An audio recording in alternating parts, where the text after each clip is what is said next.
Good morning guys. At ayan na po. After for so long na puro init ang ating naranasan dito sa Hong Kong. Ngayon naman ay buong linggong mag-uulan. At sana nga dito na lang galing yung ulan.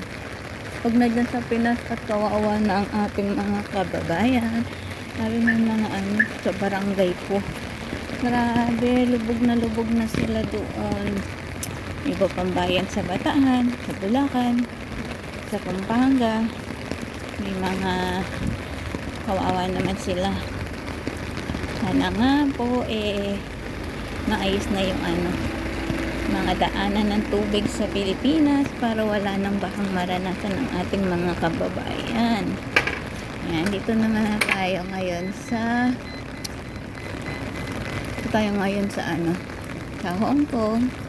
Tanya ba dito ang mga bahay is building, kaya umulan ka man ang umulan, kahit bahain na bahain, kalsada lang ang babaha ang kanilang mga bahay, hindi mararanasan bumaha dahil nagtataas ang building ang tirangan dito sa Hong Kong, diba?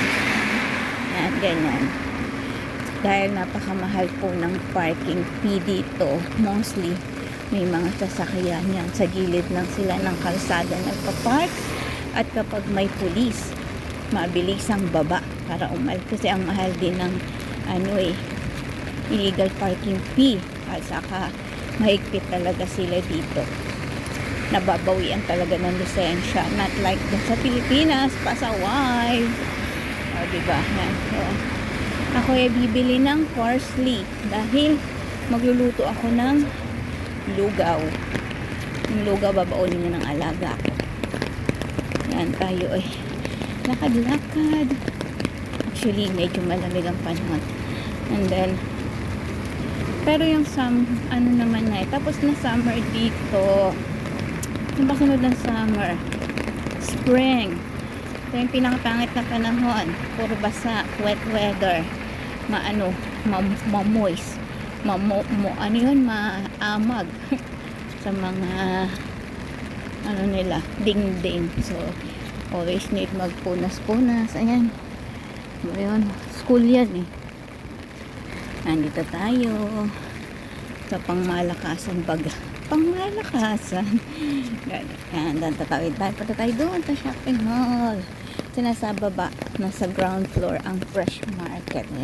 Kailangan kong bumili ng parsley, o tawag nila ito insay. Diba?